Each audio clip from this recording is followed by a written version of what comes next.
हाँ, hello students. एक concept है बोर मॉडल। जो बोर मॉडल है जेई के लिए काफ़ी इम्पोर्टेंट है और जेई के लिए काफ़ी इम्पोर्टेंट है। उसमें एक बहुत ही इम्पोर्टेंट कॉन्सेप्ट है। एक मैंने क्वेश्चन ऑफ द डे दिया था, सर्कुलेट किया था। उसमें बहुत से बच्चों का ने आंसर भेजा, बट इट्स वेरी रेयर कि आंसर सही आया हो। तो जेई में हमेशा जब एक कोई कॉम्प्रिहेंशन आएगा तो इस कॉन्सेप्ट में एक पूरा पोटेंशियल है। 8 to 10 मार्क्स का कॉम्प्रिहेंशन इसमें आ सकता है। बहुत ही ब्यूटीफुल कॉन्सेप्ट है और थोड़ा सा केमिस्ट्री के साथ साथ इसमें फिजिक्स यूज होता है, इसलिए ये थोड़ा सा केमिस्ट्री के लिए टफ हो जाता है। बट देखो, मैं आपको समझाता हूँ। देखो, फंडा क्या है कि जो एटम होता है उसमें न्यूक्लियस होता है, और जो भी हमने बोर की कैलकुलेशन करी थी, बोर मॉडल के हिसाब से जो हमने कैलकुलेशन करी थी वो हमने करी थी कि जो इलेक्ट्रॉन है वो न्यूक्लियस के चारों तरफ स्पीड v से r रेडियस से चक्कर लगा रहा है। अलग अलग ऑर्बिट की रेडियस, अलग अलग ऑर्बिट की स्पीड एंड अलग अलग ऑर्बिट की हमने total energy, potential energy and kinetic energy वगैरह कैलकुलेट करा हुआ है। लेकिन आपने अगर एक बात ध्यान दी हो तो हमने उसमें न्यूक्लियस को स्टेशनरी माना था। देखो, अब न्यूक्लियस को स्टेशनरी क्यों माना? इन रियलिटी न्यूक्लियस भी घूमता है अपोजिट डायरेक्शन में। जैसे अगर इलेक्ट्रॉन ऐसे घूम रहा है तो न्यूक्लियस ऐसे घूमता है। बट लेकिन होता क्या है बेटा, अगर आप रियल सेंस में अगर आप बात करो तो इलेक्ट्रॉन का मास इतना कम होता है as compare to nucleus. Because अगर जो प्रैक्टिकली अवेलेबल जो ऑप्शंस हैं उसमें अगर आप न्यूक्लियस की बात करोगे तो उसमें एटलीस्ट एक प्रोटॉन तो होगा, एंड एक प्रोटॉन भी 1840 टाइम्स ज्यादा हैवी है इलेक्ट्रॉन से। तो एक्चुअली में क्या होता है कि जो किसी पॉइंट के अबाउट जो न्यूक्लियस मूव करता है वो इतना स्लोली मूव करता है, उसका बहुत ज्यादा मास होने की वजह से, कि हम इलेक्ट्रॉन की स्पीड के सामने न्यूक्लियस की स्पीड को क्या कर देते हैं, नेग्लेक्ट कर देते हैं, और हम ये मानते हैं ये बहुत भारी मास है और इलेक्ट्रॉन बहुत हल्का मास है। इलेक्ट्रॉन जिस स्पीड से चक्कर लगाता है उसके कंपेयर में न्यूक्लियस जो चक्कर लगाता है उसको हम इजीली नेग्लेक्ट कर सकते हैं। क्यों? क्योंकि आप प्रैक्टिकल सेंस में अगर आप बात करोगे तो जो भी एटम होगा बेटा उसमें एटलीस्ट एक प्रोटॉन तो हो गई, एक प्रोटॉन एक न्यूट्रॉन। इन वो सिर्फ हाइड्रोजन में ही है एक प्रोटॉन, बाकी कोई भी लोगे आप 2 4 5 प्रोटॉन न्यूट्रॉन तो होंगे ही होंगे। क्लियर है? तो होता क्या है, न्यूक्लियस का ओवरऑल मास बहुत ज्यादा हो जाता है। मास ज्यादा होने से उसका जो रोटेशन है या उसका जो सर्कुलर मोशन है किसी पॉइंट के अबाउट वो आपको दिखता नहीं है। या आप ऐसे भी बोल सकते हो कि जो उसका सेंटर ऑफ मास होगा उस सिस्टम का, न्यूक्लियस और इलेक्ट्रॉन के सिस्टम का जो सेंटर ऑफ मास होगा वो बड़े वाले मास की तरफ शिफ्टेड होता है, और ये इतना ज्यादा बड़ा है कि हमने न्यूक्लियस को ही सेंटर माना। ये एक अजम्पशन किसने लिया था? बोर ने लिया था, जो हम नॉर्मली सीखते हैं। बट बेटा मैंने जो आपको प्रॉब्लम दिया उसमें मैंने न्यूक्लियस में सिर्फ पॉजिट्रॉन डाला। पॉजिट्रॉन का मास, एक ही पॉजिट्रॉन है, पॉजिट्रॉन का मास क्या होगा? इलेक्ट्रॉन के मास के बराबर। और घूम कौन रहा है? इलेक्ट्रॉन, उसका भी मास इक्वल है। तो क्या अब अगर दोनों के मास इक्वल या कंपैरेबल हैं तो क्या बेटा आप न्यूक्लियस के सर्कुलर मोशन को आप निगलेक्ट कर पाओगे इन फ्रंट ऑफ इलेक्ट्रॉन का सर्कुलर मोशन? नहीं कर पाएंगे। तो जब भी आपको जेई में प्रॉब्लम मिले कंपैरेबल मास का, that can be a hypothetical case. JEE में एक हाइपोथेटिकल केस आ सकता है, वो ये बोल सकता है कि अगर न्यूक्लियस का मास m है और इलेक्ट्रॉन का मास अगर m है तो न्यूक्लियस के चारों तरफ इलेक्ट्रॉन जो चक्कर लगा रहा है उसका जो रेडियस होगा उसकी वैल्यू क्या होगी? कहने को तो बेटा ये यूनी इलेक्ट्रॉन सिस्टम है, अगर आप 0.529 n square by Z use कर लोगे तो फिर आपका आंसर गलत आएगा, या गलत आएगा या सही आएगा, पहले हमें मैथमेटिकल देखना पड़ेगा उसको कि उसके क्या एक्सप्लेनेशन आएंगे। तो अब ये फंडा क्लियर है। आपको कभी भी किसी भी सवाल में ये नहीं लगाना है अनटिल अनलेस ये ना दिया जाए कि न्यूक्लियस का मास और इलेक्ट्रॉन का मास कंपैरेबल है। कंपैरेबल हो या ऐसा हो कि आप एक दूसरे को निग्लेक्ट ना कर पाओ, तो दोनों का जो सर्कुलर मोशन होगा और जो दोनों का स्पीड होगा बेटा वो कंपैरेबल होगा, दोनों ऑब्जर्व होंगे, दोनों हमें कंसीडर करने पड़ेंगे, और यही इसमें सुंदरता है इस कॉन्सेप्ट में। तो देखो जरा कैसे हम लोग स्टार्ट करेंगे। देखो derivation of Bohr's model considering moving nucleus बता दिया है मैंने कि मूविंग न्यूक्लियस का ये कॉन्सेप्ट पूरा आपको कब लगाना है। मूविंग न्यूक्लियस कॉन्सेप्ट मैंने ये माना है बेटा इलेक्ट्रॉन जिसका मास स्मॉल m है, स्पीड मैंने माना है इसका v1, इस तरीके से मूव करेगा। ये न्यूक्लियस है जिसका मास मैंने कैपिटल M माना है और वो इस तरीके से सर्कुलर मोशन करेगा। Now both masses are comparable, क्योंकि कंपैरेबल होगा तभी ये पढ़ेंगे, अदरवाइज हम इसका सेंटर ऑफ मास यही मान लेंगे। ये अगर बहुत हैवी होगा so this centre of mass will be at nucleus only, but both are comparable. तो इनका सेंटर ऑफ मास मान लेते हैं कहीं बीच में होगा, दो मास के बीच में ही सेंटर ऑफ मास इसका होगा। और सेंटर ऑफ मास का जो फंडा होता है, अभी देखो ये थोड़े से टर्म्स आप क्लियर कर लो। जो इलेक्ट्रॉन है वो भी सेंटर ऑफ मास के अबाउट घूमेगा और वो रेडियस कितना होगा r1। न्यूक्लियस भी सेंटर ऑफ मास के अबाउट घूमेगा, उसका रेडियस कितना है r2। स्मॉल m क्या है इलेक्ट्रॉन का मास, कैपिटल M क्या है न्यूक्लियस का मास। न्यूक्लियस का चार्ज कितना है +Ze, इलेक्ट्रॉन का चार्ज क्या है -E, and masses are comparable. जब मासेस कंपैरेबल होंगे तो बीच में कहीं सेंटर ऑफ मास होगा। अब सेंटर ऑफ मास का एक सिंपल सा फंडा यूज होता है कि बेटा अगर बहुत सारे मासेस कहीं पड़े हुए हैं तो किसी एक पॉइंट के अबाउट आप उसको ओरिजिन मान लो, और एक पॉइंट आप मान लो मैं इसके रिस्पेक्ट में कैलकुलेट करना चाह रहा हूँ distance of centre of mass from electron. Electron वाले को मैंने मीन पोजीशन मान लिया। तो अब देखो फॉर्मूला क्या होता है सेंटर ऑफ मास की डिस्टेंस का, summation of mx divided by summation of m। जितने भी मास हैं उनकी डिस्टेंस एक रेफरेंस पॉइंट से उनको मल्टीप्लाई करके ऐड कर दो डिवाइडेड बाई मास। या फिजिक्स में बहुत बेसिक कॉन्सेप्ट है सेंटर ऑफ मास का, आपने पढ़ा होगा सब लोग ने। तो देखो मैं क्या चेक करना चाह रहा हूँ, सेंटर ऑफ मास की डिस्टेंस फ्रॉम दिस पॉइंट मैं इलेक्ट्रॉन से करना चाह रहा हूं। तो बताओ कितनी है डिस्टेंस सेंटर ऑफ मास के इलेक्ट्रॉन से r1। So this r1 will be equal to, अब इस पॉइंट से इस मास की डिस्टेंस क्या है, मैं तो इसी पॉइंट से देख रहा हूं तो डिस्टेंस 0। इस मास की डिस्टेंस रेफरेंस पॉइंट से कितना हो गया r1 प्लस r2। तो capital M r1 plus r2 divided by small m plus capital M। तो r1 क्या हो जाएगा, इसको सॉल्व कर लेंगे तो ये आ जाएगा। क्या होता है उनका जो mass into distance about from the centre of mass, ये इक्वल होता है किसी भी सिस्टम में। तो ये आ गया from the definition of centre of मास। तो होपफुली ये आपको इतना समझ आ गया होगा।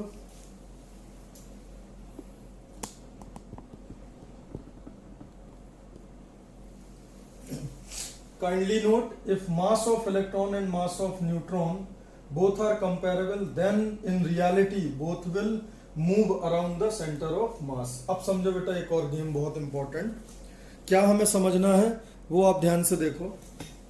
बेटा हो क्या रहा है, जो इलेक्ट्रॉन है उसका मास m है और वो सेंटर ऑफ मास के अबाउट रोटेट कर रहा है।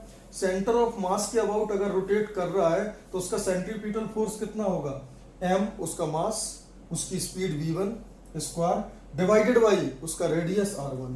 और इसको कौन सा फोर्स बैलेंस कर रहा होगा, कूलाम्बिक फोर्स। और बेटा कूलाम्बिक फोर्स दो चार्जेस के बीच में लगेगा, दो चार्जेस के बीच में फोर्स क्या होगा k q1 q2 by r square. और r क्या हो जाएगा दोनों चार्जेस के बीच में r1 प्लस r2 का स्क्वायर। सिमिलरली अब बेटा सिस्टम तो स्टेबल है, इलेक्ट्रॉन भी घूम रहा है, न्यूक्लियस भी घूम रहा है, तो इलेक्ट्रॉन के लिए सेंट्रीपिटल फोर्स कहां से मिल रहा है कूलम्बिक फोर्स से, तो न्यूक्लियस के लिए भी कहां से मिलेगा वहीं से। So we can write for nucleus, ये मैंने एक क्वेश्चन लिखा है इलेक्ट्रॉन के लिए, ये मैं लिख रहा हूं न्यूक्लियस के लिए।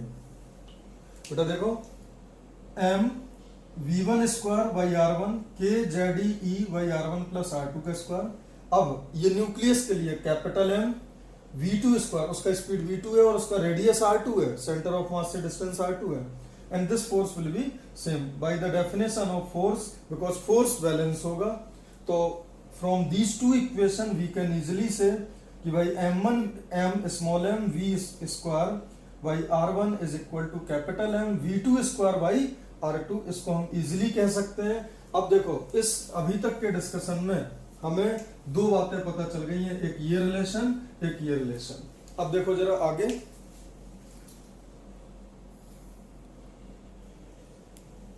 हाँ बेटा अगर आगे हम देखेंगे, अच्छा इसमें आपको लगेगा ये डेरिवेशन बहुत लेंदी है, ये पूरा डेरिवेशन एक बार इसलिए कर रहे हैं क्योंकि लाइफ में एक बार अपन कर सकते हैं। जेई में जब क्वेश्चन आएगा तो मैं आपको डायरेक्ट ट्रिक बताऊंगा और आपको इतना सब करने की जरूरत नहीं पड़ेगी।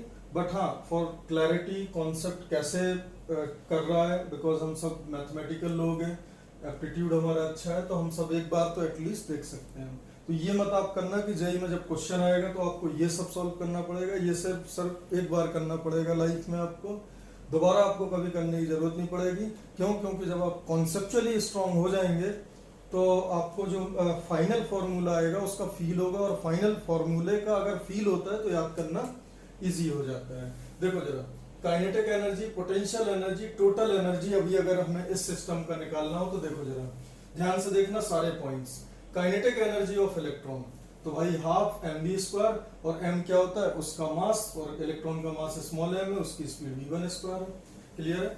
और फ्रॉम द इक्वेशन, ये इक्वेशन अपना फोर्स बैलेंस से आया था, फोर्स बैलेंस से ये इक्वेशन आया था इलेक्ट्रॉन के लिए, small M v1 square by R1 is equal to K Z E square by R1 plus R2 के स्क्वायर। अब मैं क्या कर रहा हूँ बेटा, R1 प्लस R2 को R बोल रहा हूँ, so we can easily write K Z E square by R square.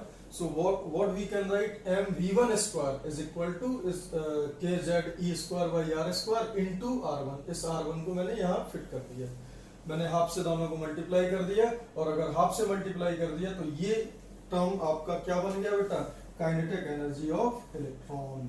क्या हो गया, K Z E square by two R square into r1। उसी तरीके से सिमिलरली न्यूट्रॉन का काइनेटिक एनर्जी क्या आएगा बेटा, कोई डिफरेंस नहीं होगा, R1 की जगह R2 डाल दो, R1 की जगह R2 डाल दो, स्मॉल m की जगह बड़ा m डाल दो, तो kinetic energy of neutron nucleus क्या होगा, K Z E square by two R square into R2। कैसे? इस इक्वेशन से capital M V2 square by R2 से आ जाएगा, बिकॉज बोथ आर सेम। बेटा टोटल काइनेटिक एनर्जी इस सिस्टम की क्या होगी, kinetic energy of electron plus kinetic energy of nucleus, तो ये कॉमन आ गया, this will become R1 plus R2। R1 plus R2 को वी कैन राइट R, और एक R से एक R कैंसिल हो गया, तो टोटल काइनेटिक एनर्जी आ गया K Z E square by 2R। अगर आप ध्यान से देखोगे तो ये वही फॉर्मूला है जो आपके बोर मॉडल में आया था, सेम फॉर्मूला आपका आता था काइनेटिक एनर्जी का, बट चूंकि R का फॉर्मूला यहाँ बदल जाएगा इसलिए ये भी चेंज हो जाएगा। तो अभी तक इसमें मेरी समझ में कोई तकलीफ आपको नहीं होगी। काइनेटिक एनर्जी जो आएगा वो के Z E square by 2R आएगा। पोटेंशियल एनर्जी एक सिस्टम का, प्लस चार्ज कितना है, प्लस जेड ई, माइनस चार्ज क्या है, माइनस जेड ई, तो पोटेंशियल एनर्जी क्या होता है, के plus Z E into minus, charges रख दो दोनों, डिवाइडेड बाई डिस्टेंस, डिस्टेंस दोनों चार्जेस की R1 प्लस R2 है, तो बेटा दिस विल बिकम के Z E square by R, और माइनस में आएगा बिकॉज पॉजिटिव नेगेटिव के सिस्टम का पोटेंशियल एनर्जी माइनस होता है। टोटल एनर्जी क्या होगा, kinetic energy total plus potential energy total, this number and this number दोनों को ऐड करेंगे तो टोटल एनर्जी आ जाएगा minus K Z E square by 2R। Potential energy इसका डबल, काइनेटिक एनर्जी टोटल एनर्जी का सिर्फ प्लस होता है। तो अब अगर आप एक शानदार बात देखोगे तो जो फॉर्मूला या जो रिलेशन आपका स्टेशनरी न्यूक्लियस में आता था वही रिलेशन यहाँ पे है। अगर आपको याद हो तो काइनेटिक एनर्जी आता था 13.6 Z square by N square, total energy आता था -13.6 Z square by N square electron volt per atom, और पोटेंशियल एनर्जी आता था -2 into 13.6 Z square by N square. तो ये सेम रिलेशन होल्ड कर रहा है। अब बस अब देखो अपनी पूरी तैयारी हो चुकी है, हमें सिर्फ R की वैल्यू निकालनी है। अगर R की वैल्यू R1 प्लस R2 की वैल्यू हम निकाल चुके हैं तो आपका potential energy, total energy, kinetic energy तीनों बिल्कुल आ चुका है। R की वैल्यू हमें रखनी है, जितना चेंज R में आएगा उस हिसाब से हम प्रोसीड कर लेंगे। अब एक बात ध्यान से देखो बेटा, एक बड़ा फेमस स्टेटमेंट है, angular momentum of electron is quantized. क्या बेटा, ये जो बोर ने बोला था अजम्पशन लेने के लिए, वो उसने अजम्पशन लेने के लिए बोला था if you are considering stationary nucleus. बेटा अगर न्यूक्लियस भी घूम रहा होगा तो इलेक्ट्रॉन का एंगुलर मोमेंटम क्वांटाइज नहीं होगा, टोटल एंगुलर मोमेंटम क्वांटाइज होगा। तो ये जो बात अब लिखी हुई है ये आपको फाइनल रिजल्ट तक लेके जाएगी। Total angular momentum of system will be quantized. ये बोर ने बाद में करेक्ट करा था। देखो अगर न्यूक्लियस स्टेशनरी है तो न्यूक्लियस का स्पीड जीरो है। जब न्यूक्लियस का स्पीड जीरो है तो उसका एंगुलर मोमेंटम नहीं होगा। जब वो मूव ही नहीं कर रहा तो एंगुलर मोमेंटम कहां से होगा? तो इलेक्ट्रॉन का angular momentum plus zero is equal to NH upon 2 तो अपन क्या रख लेते हैं कि angular momentum of electron is quantized. ऐसा नहीं होता है, total angular momentum of system quantized होता है। अब देखो जरा, इलेक्ट्रॉन का एंगुलर मोमेंटम क्या होगा? Small m v1 r1, v1 उसकी स्पीड, r1 उसका रेडियस, स्मॉल m उसका mass. Similarly for nucleus NH upon 2 उसके बाद आप देखो जरा, small m v1 r1 plus m2 v2 r2 is equal to NH upon 2 m r1 is equal to capital M r2। ये आया था from the definition of centre of mass, ये आया था फोर्स बैलेंस से, और ये आया था टोटल एंगुलर मोमेंटम क्वांटाइजेशन से। तो अब हमें तीन इक्वेशन मिल गई। बेसिकली यहाँ पे अननोन आपके पहले क्या होते थे बेटा? V एंड R जब नॉन स्टेशनरी था। जब स्टेशनरी था तो V एंड R दो इक्वेशन थी। कौन सी दो equation? MBR is equal to NH upon 2 MB square by R is equal to KZ E square by R। दो इक्वेशन, दो अननोन। लेकिन बेटा अब अननोन कितने हो गए? 4। V1 V2 R1 R2। Equation कितनी है अभी तक फिलहाल? 1 2 3। एक इक्वेशन और चाहिए, फिर ये सॉल्व हो जाएगा। तो देखो जरा, इसी में एक इक्वेशन छिपा हुआ है। देखो m v1 r1 प्लस, हाँ अब देखो यहाँ पे कैपिटल M R2 की जगह, कैपिटल M और R2 की जगह मैंने कैपिटल M R2 की जगह मैं M R1 डाल सकता हूँ। तो मैंने स्मॉल m R1 डाला, NH अपॉन 2 स्मॉल m R1 कॉमन लिया, this will become V1 plus V2 NH upon 2 तो V1 प्लस V2 आ गया NH अपॉन 2 m R1। और m R1 की जगह मैं क्या डाल सकता हूँ? From definition of centre of mass, capital M R2। तो we will have both equation, V1 plus V2 NH upon 2 m R1 और V1 plus V2 NH upon 2 capital M R2। And we already know m V1 square by R1 is equal to m V2 square by R2। यहाँ छोटा m, यहाँ बड़ा m, क्योंकि ये electron का था, ये न्यूक्लियस का है। अब m बाई m यहाँ से कितना आ जाएगा? तो इस m को मैंने यहाँ रख दिया, capital M by m is equal to V1 square by R is equal to V2 square by R2। और small m by capital M को बेटा लिख सकता हूँ R2 by R1। So this will become, बेटा देखो जरा, V1 बाई R1 का square is equal to V2 by R2 का square, V1 by R1 is equal to V2 by R2। ये होता है बेटा आपका ओमेगा। एंगुलर जो एंगुलर स्पीड होता है, जो एंगुलर वेलोसिटी होता है, वो क्या होता है? V is equal to R omega. Omega होता है V बाई R।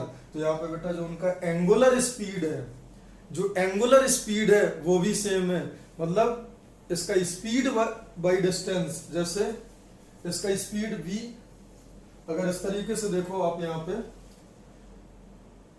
ये अगर आपका पॉइंट है सेंटर ऑफ मास, ये V2 है न्यूक्लियस का, और ये R2 है, ये V1 है और ये R1 है।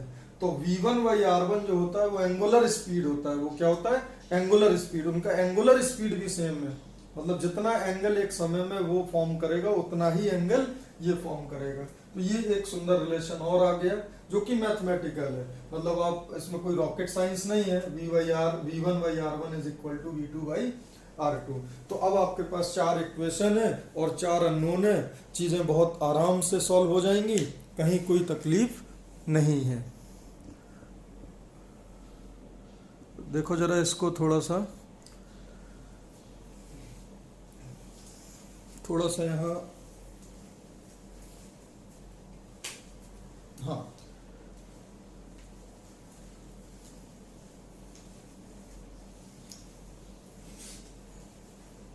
हाँ देखो यहां से क्या बोल सकते हैं, V1 plus V2 is equal to NH upon 2πmR1।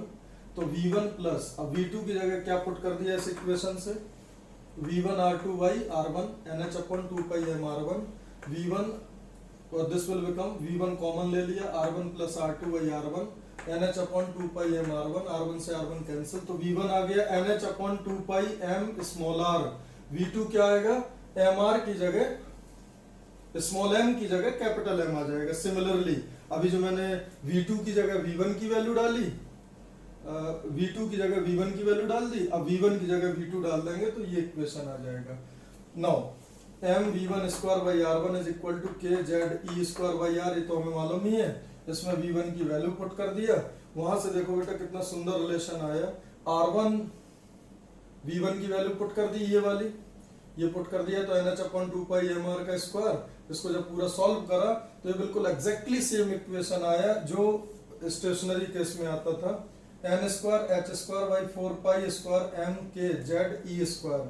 अब क्या है, लेकिन ये R1 है। सिमिलरली R2 क्या आएगा, बस m की जगह क्या आ जाएगा, capital M, h² 4π² capital M के E² n²/z, बाकी सब सेम है।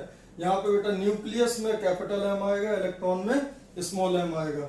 अब distance between nucleus and electron क्या होता है, R1 plus R2 that is R, क्या आ जाएगा, h² डिवाइडेड बाई 4π² के E² 1/m plus 1/M into n²/z। अब बेटा देखो जरा, सुनो ध्यान से देखो जरा, R की वैल्यू में बेटा कोई चेंज नहीं आया। देखो इलेक्ट्रॉन का जो डिस्टेंस आ रहा था, जो R आ रहा था, वहां पे मास था नीचे, लेकिन वो R हो गया था टोटल। अब लेकिन जो R होगा वो R1 प्लस R2 होगा, तो इलेक्ट्रॉन वाला निकाला, न्यूक्लियस वाला निकाला और दोनों को ऐड कर दिया। जब दोनों को ऐड करेंगे तो उनके मास, चूंकि क्या रहता है, मास इसका डिनोमिनेटर में रहता है, तो इसका मास प्लस इसका मास, ये एक टर्म नया आ जाएगा बस। ठीक है, तो यहां तक होपफुली आपको समझ आ गया होगा।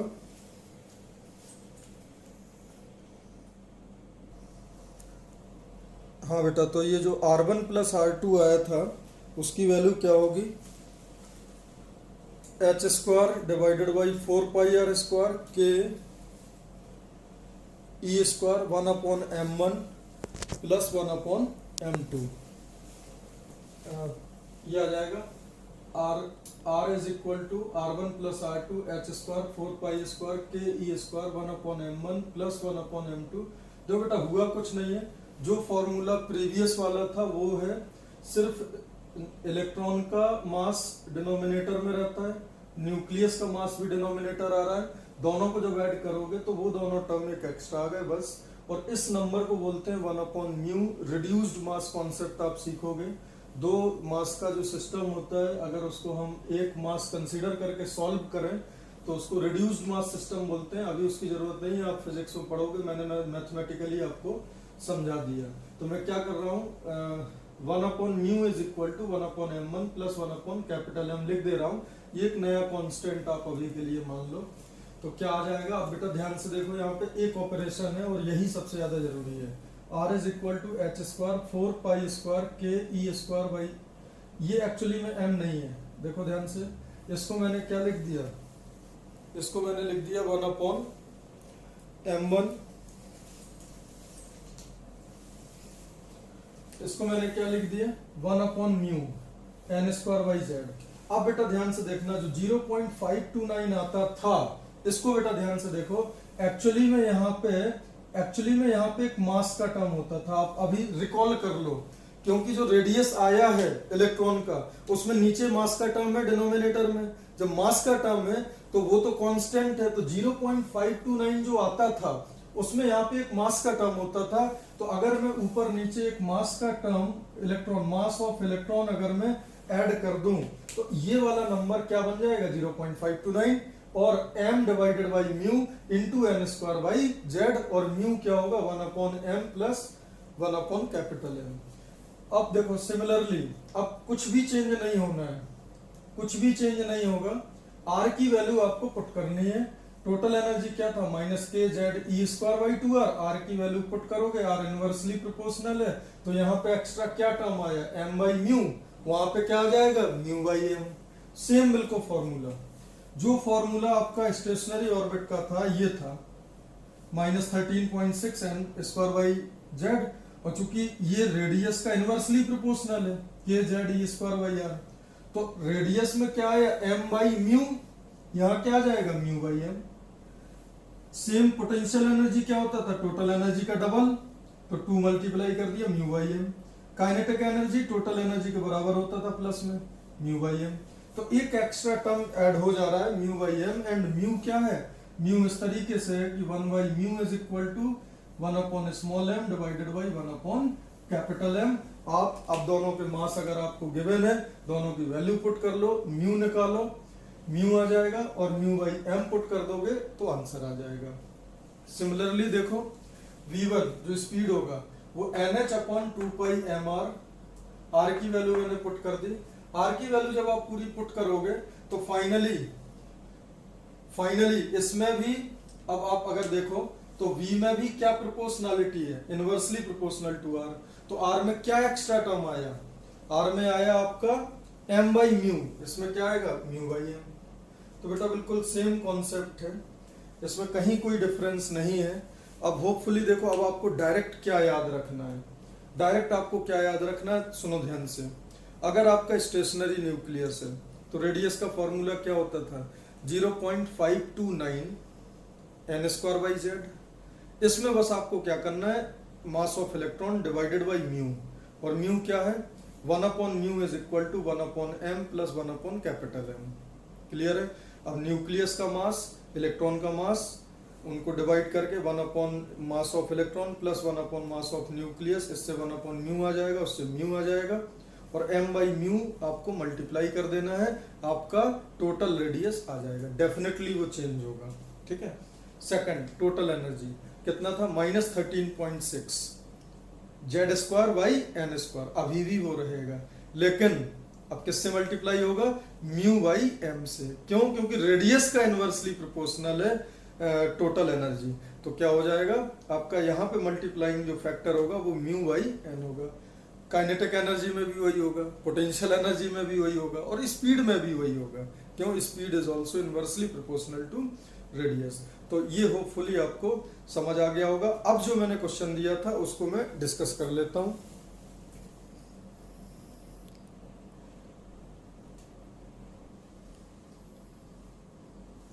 हाँ बेटा, जो क्वेश्चन था, क्वेश्चन क्या था, मैंने एक हाइपोथेटिकल एटम दिया था जिसमें न्यूक्लियस में एक पॉजिट्रॉन था। न्यूक्लियस में क्या था पॉजिट्रॉन, और उसके चारों तरफ एक इलेक्ट्रॉन घूम रहा था और एक यूनी इलेक्ट्रॉन सिस्टम था, और पॉजिट्रॉन का मास और इलेक्ट्रॉन का मास इक्वल होता है, ये मैंने दिया हुआ था आपको। तो अब अगर आप देखोगे, अगर ये न्यूक्लियस है तो उसमें क्या है पॉजिट्रॉन, और पॉजिट्रॉन का चार्ज और इलेक्ट्रॉन का चार्ज बस इक्वल होता है, साइन का डिफरेंस होता है, तो ये प्लस पार्टिकल होता है, ये माइनस पार्टिकल। मास इक्वल होता है, चार्ज भी इक्वल होता है, बट चार्ज का साइन डिफरेंट होता है। तो देखो कितना सुंदर एक हाइपोथेटिकल प्रॉब्लम बन गया। अब भले ही आपको वो ना बोले कि स्टेशनरी नॉन स्टेशनरी, कुछ भी ना बोले बेटा, मास कंपेरेबल है, और मास अगर कंपेरेबल है तो बिना बोले आपको नॉन स्टेशनरी कॉन्सेप्ट लगाना पड़ेगा, अदरवाइज आपका आंसर गलत आएगा। तो बच्चे क्या करते हैं कि सर ये न्यूक्लियस है, यूनी इलेक्ट्रॉन सिस्टम, इसका आयोनाइजेशन एनर्जी निकालना है, तो Z की वैल्यू 1 है, और आयोनाइजेशन एनर्जी का मतलब होता है ग्राउंड स्टेट से इन्फिनिटी में भेजने के लिए जो रिक्वायर्ड एनर्जी है, दैट इज 13.6 होता है ना, -13.6 इलेक्ट्रॉन वोल्ट एनर्जी होता है। तो उस इलेक्ट्रॉन को निकालने के लिए आपको कितनी एनर्जी देनी पड़ेगी 13.6 इलेक्ट्रॉन वोल्ट। तो लोग बोलते हैं कि सर 13.6 इलेक्ट्रॉन वोल्ट इसका आयोनाइजेशन एनर्जी आएगा, और फर्स्ट सेल का रेडियस, फर्स्ट स्टेशनरी स्टेट का रेडियस जो आएगा वो 0.529 आएगा, क्योंकि Z1 है और N1 है। तो है क्या बेटा, लेकिन अब ये इतना सुंदर क्वेश्चन है कि दोनों के मास इक्वल हैं, दोनों के मास इक्वल हैं, तो आप you can not use stationary वाला concept, you will have to use non stationary concept. अब देखो जरा बेटा क्या होगा, इसका मास m, इसका मास m, तो 1/μ क्या होगा, 1/m प्लस 1/M। अच्छी बात यह है दोनों के कंपेरेबल भी नहीं, बिल्कुल इक्वल मास मैंने दिए थे, कोई रिस्क नहीं लिया।